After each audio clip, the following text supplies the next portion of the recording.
Don Bosco College Byndihati East Hills District kala Pynlong ya kajing penkut buram ya ki samla pulia jangko college ke graduation day celebration kaba prapho saungat ki samla pulia la penkut buram ya ki batla sakhi langru ya kane kaski the member of parliament Raja Sabha u James PK sangma kum ukong san batla ya dan ringkat langru u principal jangko college Father Dr. Daniel David Lang MKG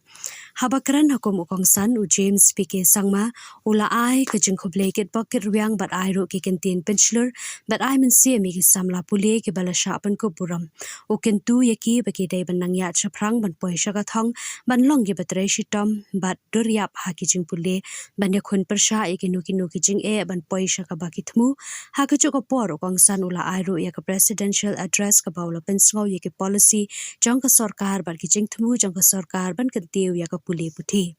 Hakani kesngi bakar pang laya dan langro Professor Ghana Shyambes, Ubade Director Jangko College Development Council Nehu, Deputy Commissioner ke Eastern Hills District Manish Kumar IS Superintendent of Police Eastern Hills District Shailendra Bamania, IPS Father Jivan Kishore Lakra Ubade Vice Provincial Jangka Salishan Province Shillong, Kikimi Kikpa Jangki Samla Puli ki Riunyam Lani ki Pris ki Banaki Shnat Paper lambat ki basha khat subha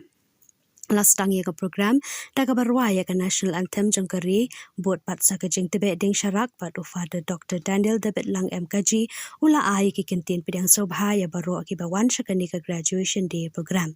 u kongsan dala de hi ula sami ki surnat shaki samla pule ki besha pan ko buram la pen pho pen phiang ye ka ni ka singi da ki jing sha tan rai na ki samla pule jangka college ki jing rai ba la yo ru ye ka jing rai ba karpang